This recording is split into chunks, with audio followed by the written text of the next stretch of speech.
Vamos a la palabra de Dios en esta tarde. Hoy vamos a hacer una pausa en la serie de mensajes que hemos venido abordando del Evangelio de Juan, capítulo 14. Hoy es un día especial para la vida de esta iglesia, de este templo. Hoy estamos dando gracias a Dios y celebrando 114 años de este lugar.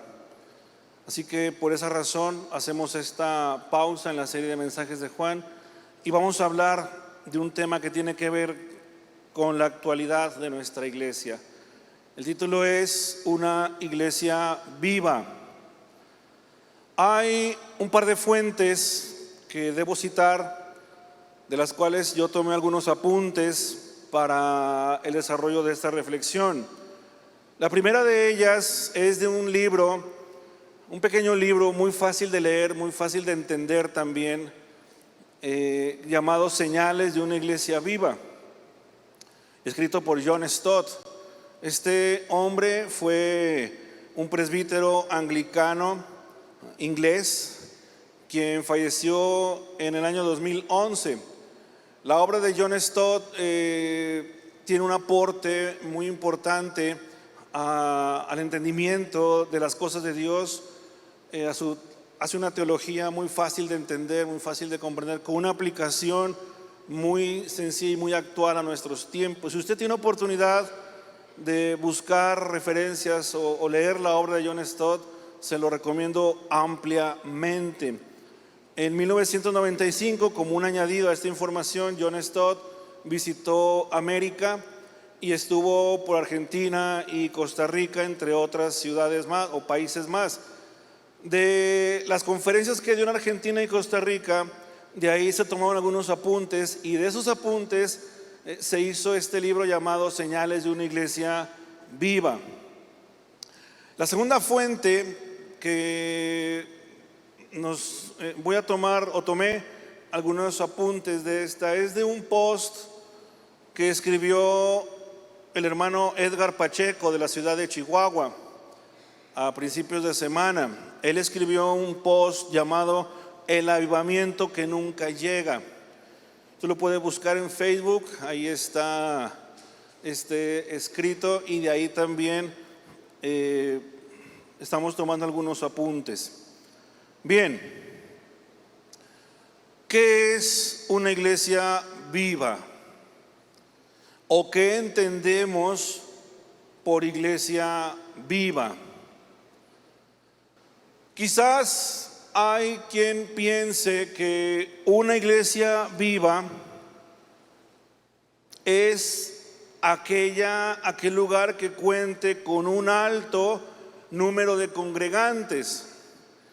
Las llamadas mega iglesias de pronto se convierten en la meta de esas pequeñas congregaciones que quieren crecer en número, o se convierten también en el sueño o el anhelo de un pastor que quiere ver crecer su congregación y buscan las formas, los métodos para que ese lugar crezca. Y luego pasa de que empieza a crecer numéricamente. Y de pronto para algunos esa es una señal de que ese lugar está avivado por ese crecimiento numérico. Otros pueden pensar que una iglesia viva es aquel lugar donde esa iglesia es cómoda, tiene aparatos de aire para el calor, tiene clima para el frío, tiene bancas acoginadas, tiene un equipo de multimedia de última generación y luego voltean sí, luces, bocinas, un coro monumental de lado a lado, y luego como cereza de todo eso, un teólogo ahí compartiendo la palabra de Dios. Aunque nadie le entienda al teólogo, pero ahí está compartiendo. Para algunos, esos rasgos pueden significar que esa iglesia está avivada. O hay quienes en un extremo también piensan que una iglesia avivada es aquella donde el pastor en turno, desde que entra a tomar lugar y saluda con un Dios les bendiga, la gente se cae por el poder de la unción que ese pastor suelta y la gente se desmaya y se cae. Algunos piensan que ese tipo de manifestaciones son señal de que ese lugar está avivado. Puede ser, quizás para no ser tan severos con estas apreciaciones, puede ser que algunos de los elementos que mencionamos, hermanos, no sean del todo malos. Si son bien aprovechados, ¿sí? y son puestos al servicio del Señor, estos elementos que mencionamos pueden ser instrumentos poderosos para la evangelización del pueblo de Dios. Pero desafortunadamente, en muchas ocasiones, estos tipos de elementos o estas estructuras eclesiales solo sirven para el adorno o para la vanagloria de la iglesia, o peor aún, para que el siervo, el pastor encargado, presuma de que por él son hechas estas cosas. Ahora bien, hay otro ángulo, ¿sí?, de donde según la óptica personal se puede definir si una iglesia es una iglesia viva o una iglesia avivada, que al caso es lo mismo, ¿sí? Pero esta óptica no es objetiva, ya que esta óptica parte del principio de una satisfacción personal, como si el servicio de adoración, la liturgia, la alabanza y todos los elementos que componen un culto, ¿sí?, debieran satisfacer primero al asistente como una especie de complacencia o de gusto personal, olvidándose, hermanos, que el culto es de Dios, para Dios y de Dios, no es para nosotros. Para esa parte de la iglesia de hoy que va y que viene y que busca y que trata de encontrar ese algo que lo avive o que lo emocione, Edgar Pacheco dice lo siguiente.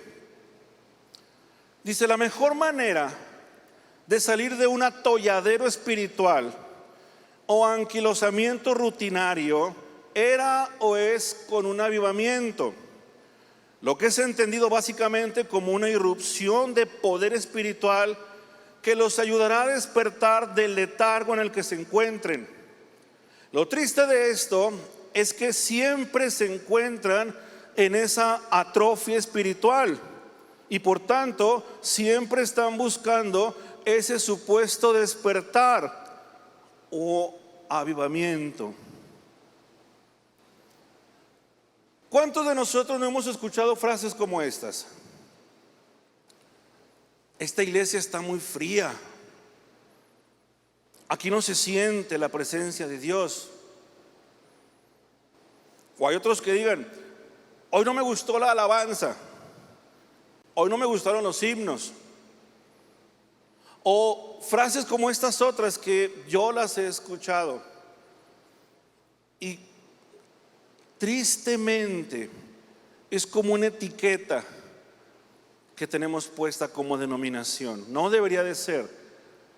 Pero cuando nos dicen que en lugar de metodistas somos muertodistas,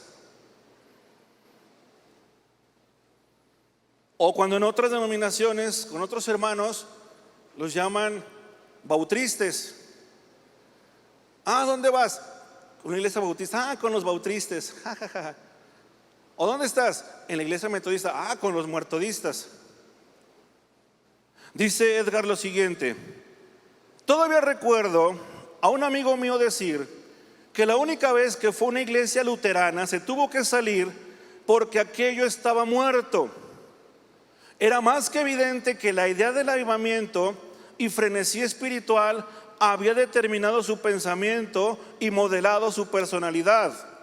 Para él, la liturgia era un paroxismo sin fin o no era una liturgia aceptable. Dice, dentro del imaginario de dichos creyentes está perpetuamente la idea de que la iglesia debe ser una suerte de agitación entusiasta que incluya la exacerbación de las emociones siempre, por lo que ir a uno de esos servicios y no llorar, no agitarse o no danzar puede ser sinónimo de frialdad espiritual. Lucas, hermanos, narra en el libro de los Hechos de los Apóstoles la historia de la naciente iglesia, especialmente en el capítulo 2. Y si usted ha leído esta historia, ha leído ese pasaje, se va a encontrar o vamos a redescubrir, ¿sí?, que esa iglesia, esos primeros hermanos, esos primeros cristianos que se reunían, no tenían nada que ver con lo que acabamos de mencionar. Aquella iglesia, como lo hoy somos nosotros, estaba compuesta por hombres, mujeres, jóvenes, adultos, niños, pero el único elemento que tenían ellos para ser avivados era la presencia de Dios en sus vidas. Claro, en esa iglesia, como en la iglesia de hoy, dentro de esa comunidad había problemas, había luchas, había intrigas, había hipocresía, había hombres y mujeres como Ananías y Zafira, por ejemplo. Pero a pesar de todo, hay algo evidente, algo que Hechos nos enseña, y es que esa iglesia, a veces llamada, no sé si de forma despectiva, como la iglesia primitiva, que cuando escucho ese término se me figura como que se reunían en cuevas, en cavernas y ñaca, ¿sí? Pero bueno, el término primitivo tiene esa connotación de pronto. Pero aquella iglesia que se reunía en Jerusalén fue profundamente renovada y transformada y avivada por el Espíritu Santo. No había otro elemento más. Hay 4 señales que John Stott señala en este libro y que él redescubre y comparte en este pasaje de Hechos. Abran sus Biblias en el libro de los Hechos, capítulo número 2, versículos del 42 al 47. Hechos, capítulo 2, versículo 42 al 47. Ahí está proyectado, está en sus Biblias, escuche con atención, dice así este pasaje. Y perseveraban en la doctrina de los apóstoles, en la comunión unos con otros, en el partimiento del pan y en las oraciones. Y sobrevino temor a toda persona, y muchas maravillas y señales eran hechas por los apóstoles. Todos los que habían creído estaban juntos y tenían en común todas las cosas. Y vendían sus propiedades y sus bienes y los repartían a todos según la necesidad de cada uno. Y perseverando unánimes cada día en el templo y partiendo el pan en las casas, comían juntos con alegría y sencillez de corazón, alabando a Dios y teniendo favor con todo el pueblo. Y el Señor añadía cada día a la iglesia los que habían de ser salvos. Esto es palabra de Dios. La primera señal que encontramos en este pasaje, dice John Stott, es la enseñanza apostólica. Dice John Stott, una iglesia que se considere avivada, que se considere viva, debe de ser una iglesia que constantemente esté aprendiendo. Es una iglesia que está estudiando constantemente la palabra de Dios. Hechos 2:42 dice, y perseveraban en la doctrina de los apóstoles. Hermanos, aquellos hombres, aquella comunidad de creyentes, esa iglesia tenía hambre, tenía sed, ¿sí?, de aprender todo lo que tuviera que ver con Dios a través de su palabra. ¿Cómo podemos entender o aplicar ese hecho a nuestra actualidad al día de hoy? De una forma muy simple. La enseñanza apostólica a la que nos estamos refiriendo nace del estudio de la palabra de Dios. En el caso, ¿sí?, de la iglesia de Hechos, el estudio del Nuevo Testamento era la base de la enseñanza apostólica. En pocas palabras, una iglesia viva y que se precie de ser llena del Espíritu Santo es una iglesia bíblica. Es una iglesia donde usted, donde los congregantes, donde los que se reúnen en este lugar estudian, aprenden y leen la palabra de Dios. Y luego, cuando salen de este lugar, todos los días, en sus actividades diarias, reflejan, comparten con otros lo que han aprendido de la palabra de Dios. Es una iglesia que conoce la palabra. Es una iglesia, es y será una iglesia que no se va a dejar engañar, por las modernas herejías. Es una iglesia que no será seducida a cambiar de creencia por una razón, porque esa iglesia está nutrida de la palabra de Dios. En el ánimo y en el corazón de aquellos primeros cristianos había esa hambre de conocer más de la palabra de Dios. Sin embargo, y también lo tenemos que decir, tristemente, al día de hoy, en la iglesia de hoy, parece que eso se ha ido perdiendo poco a poco. Partamos de algo muy simple, y esto no es para nadie, que luego me reclaman y me dicen, no. Pero partamos de algo muy simple. Nos estamos acostumbrando a no traer Biblia a la iglesia, la de hojas. Yo sé que está en los celulares, que está la proyección, pero partamos de eso. Hoy en día, esa iglesia de hoy no quiere aprender. El peor error, hermanos, déjenme decirles algo. El peor error que tú puedes cometer es el de decir, yo no necesito estudiar más porque ya lo sé todo. Yo no necesito que nadie me enseñe porque yo conozco la palabra. ¿Sabes que aquellos cristianos no se cansaban de estudiar la palabra? Dice la Biblia, perseveraban, eran constantes en el estudio de la palabra de Dios. Hoy tenemos que hacer un montón de cosas, hacer una campaña, traer incentivos, hacer invitaciones, traer dulces, paletas, chocolates y refrescos para que la gente se quede a la escuela dominical, asista al estudio bíblico. La segunda señal es la comunión y la ayuda mutua. La segunda marca de una iglesia viva que descubrimos en Hechos, según John Stott, es el amor y el cuidado mutuo entre los creyentes. Si la primera marca es el estudio, la segunda es la comunión.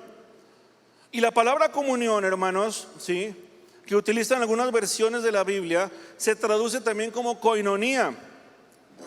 El término koinonía describe aquello que tenemos en común, o en otras palabras, aquello que compartimos como creyentes en Cristo. Compartimos nuestra fe unos con otros. Hablamos el mismo idioma.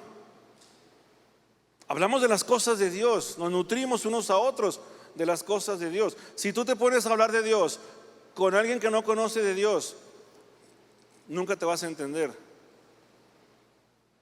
Hay un aspecto de la coinonía en la que Lucas se refiere. Y fíjense bien en esto, esta tiene que ver con lo que damos.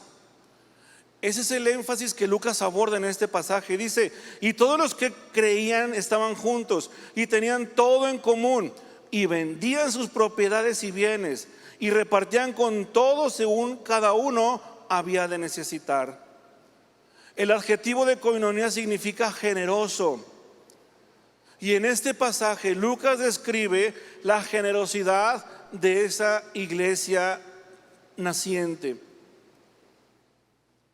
Hoy nosotros, hermanos, tenemos el desafío de dar y apoyar a los necesitados. Aquella iglesia, aquella comunidad cuidaba de los pobres y compartía con ellos sus posesiones.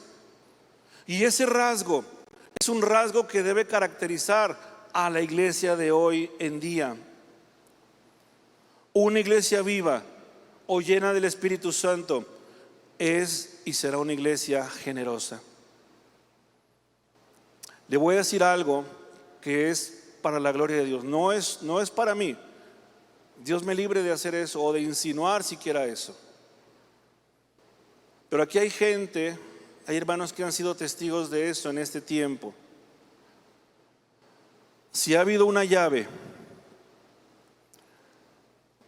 que ha abierto el camino para que esta iglesia supla y saque adelante sus compromisos, adeudos, pagos, y poder dar, poder ayudar, esa llave se ha llamado dar. Nunca se me van a olvidar las palabras de alguien que una vez en una junta dijo lo siguiente, y creo que ya se los compartí. Dijo, veo los números y veo las bancas. Veo las bancas y veo los números. Pero lo único que veo es la mano de Dios. Es increíble cómo una comunidad de creyentes, cuando da, recibe de Dios bendición. No es el fin que buscamos, que quede claro. Es lo que Dios hace cuando una iglesia es de puertas abiertas. Cuando una iglesia se convierte en un brazo de misericordia de Dios para el necesitado. La tercera señal es adoración, oración y reverencia. ¿A qué venimos a la iglesia? ¿A qué vienes a la iglesia? ¿Cuál es el propósito de asistir domingo a domingo a este lugar? ¿Cuál debe ser el principio o la idea principal de que tú estés aquí? Te voy a decir cuál es. Venimos aquí y nos reunimos en este lugar porque venimos a adorar a Dios. Porque ese debe ser nuestro pensamiento.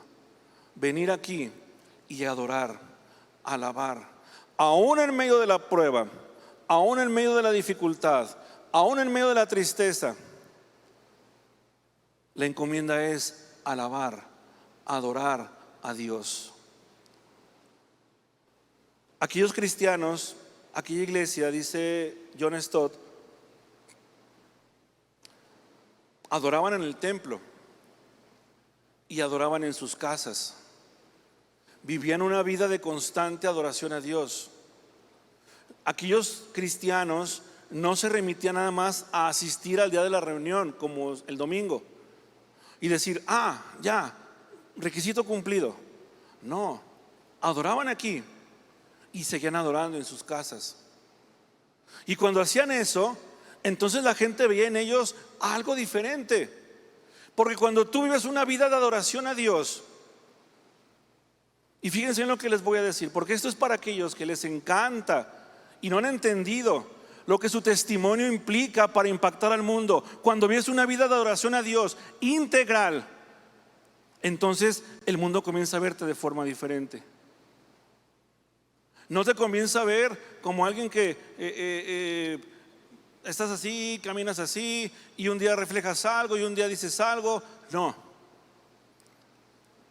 La mejor forma, y esto lo deben de saber, la mejor forma de evangelizar hoy a este mundo no es a través de las campañas, que yo no tengo nada en contra de ellas, pero no ese es el medio. La mejor forma de evangelizar no es repartir folletos, que es bueno hacerlo. La mejor forma de que tú evangelices a alguien es que tú reflejes a Cristo en tu vida. La mejor forma, tú quieres que alguien venga a la iglesia, quieres que esta iglesia esté llena, comienza a reflejar a Cristo en tu vida de forma integral. Comienza a hablar como lo que eres, como un hijo de Dios. Comienza a comportarte viviendo en santidad, reflejando ese amor, esa paz, ese gozo. Eso es lo que hacían aquellos hombres. Por eso la gente de ese tiempo veía en ellos, los veía como entes raros. Y ese hecho atrajo también la atención de la autoridad romana sobre ellos, porque eran diferentes, porque estaban trastocando el mundo de su tiempo con su testimonio. La cuarta señal y última, una evangelización continua. Termina el pasaje diciendo: y todos los días añadía el Señor a la iglesia a aquellos que se habían de salvar. ¿Y sabes por qué pasaba esto? Porque la iglesia de aquel tiempo hacía todo lo anterior, y Dios simplemente llevaba, añadía, llevaba a los que habían de ser salvos, porque esa iglesia hacía lo que le correspondía hacer. Cuando esa iglesia está llena del Espíritu Santo, esta se abre al mundo necesitado de Dios. Cuando tú das, cuando tú apoyas, cuando tú compartes, cuando tú estás al pendiente de las necesidades, cuando adoras, cuando estudias la palabra, lo que hace Dios es añadir a ese lugar, añadir. Ante todo lo anterior, entonces cabe preguntarnos lo siguiente: ¿cuál es la evidencia de la presencia de Dios? ¿Cuál es la evidencia de la presencia del Espíritu Santo en la iglesia de hoy?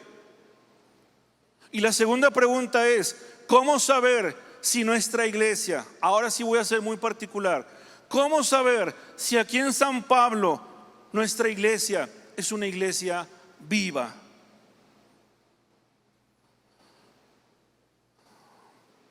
Fíjense bien, ya con esto voy terminando. Hoy estamos celebrando 114 años de este templo llamado San Pablo. En un tiempo difícil y muy complicado, debemos dar gracias a Dios porque hoy las puertas de ese santuario, a pesar de las cosas que hemos vivido, hoy siguen abiertas. Hoy debemos dar gracias a Dios porque su pueblo está aquí, porque tú has dado ese paso y estás aquí hoy. Saben que la imagen del culto matutino la tengo clavada en mi mente. Lo tengo que reconocer y decir como un testimonio a Dios. Más o menos eran los mismos que estamos aquí hoy a esta hora. Debemos dar gracias a Dios porque a pesar de que la historia de este lugar se dividió el año pasado en un antes y un después, hermanos, hasta aquí el Señor ha estado con nosotros. Ha estado Dios en los momentos de gozo, en los momentos de enfermedad, en los momentos de dolor. Ha estado en medio de las luchas y las oraciones. ha estado acompañándonos en esas largas batallas de oración en favor de alguien. Y ustedes lo saben, lo sabemos porque lo hemos experimentado.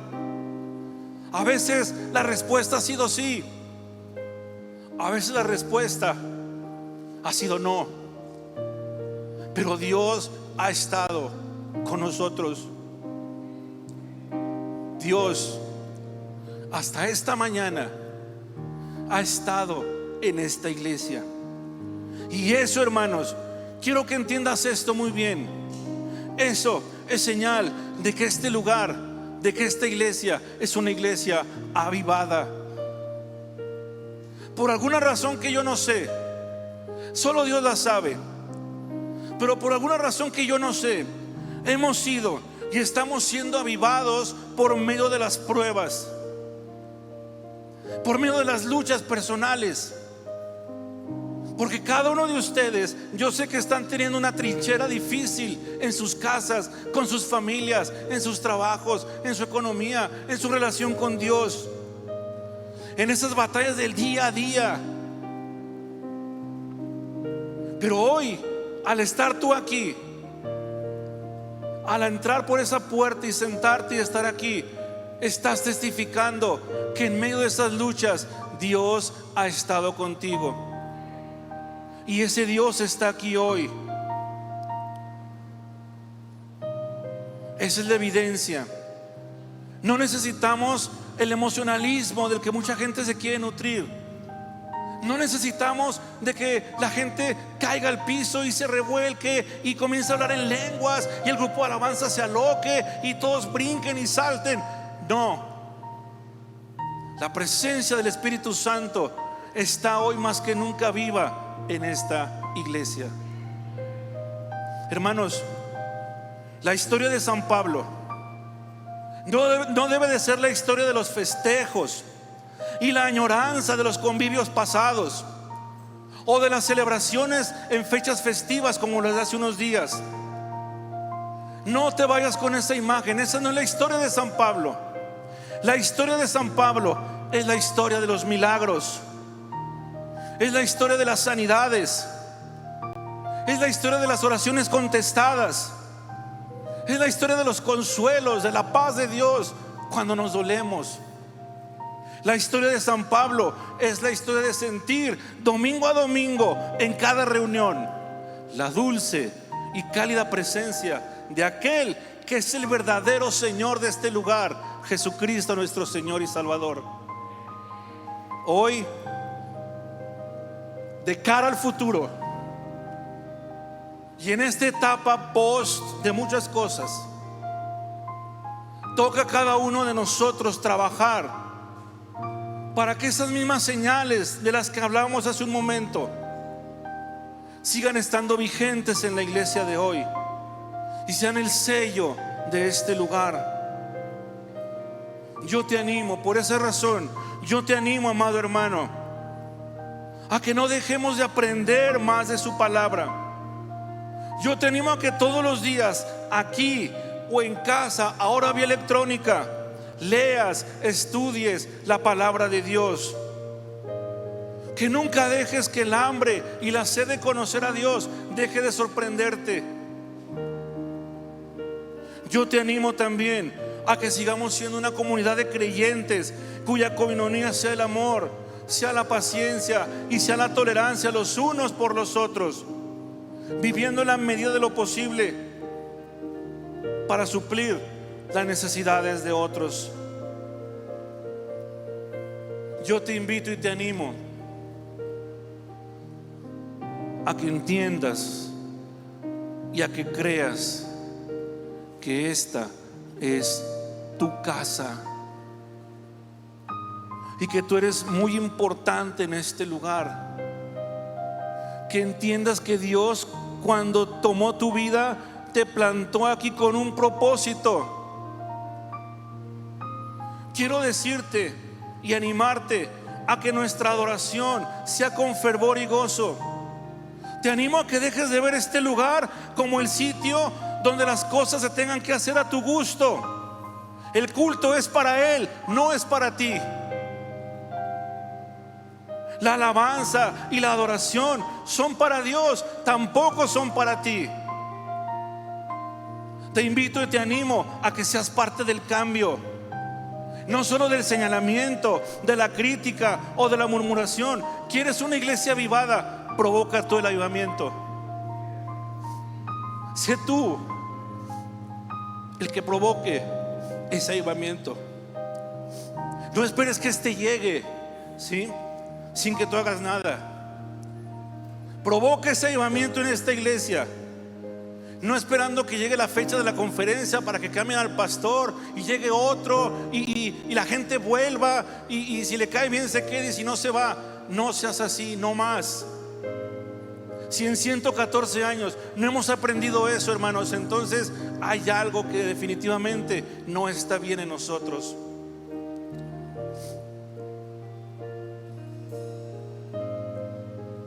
¿De verdad quieres un avivamiento? ¿De verdad quieres un avivamiento en tu vida, en esta iglesia?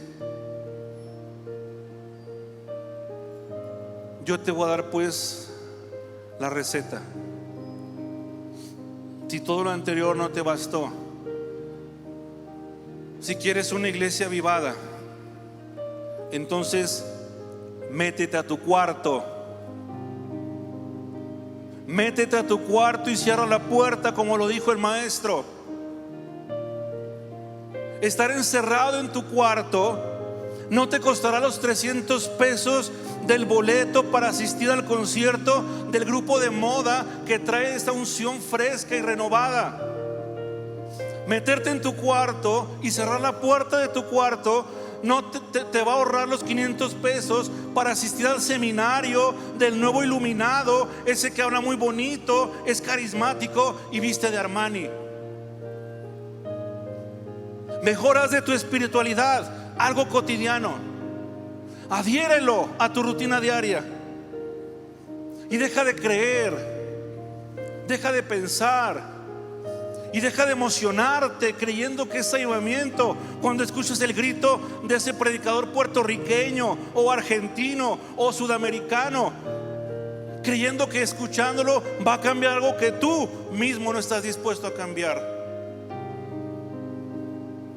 Y solo hasta entonces, iglesia,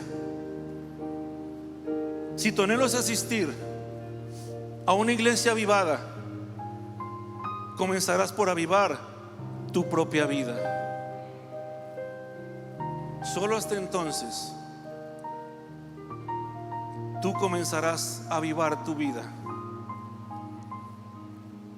porque hay muchos que siguen adormecidos, que no han despertado a la nueva vida en Cristo. Amén.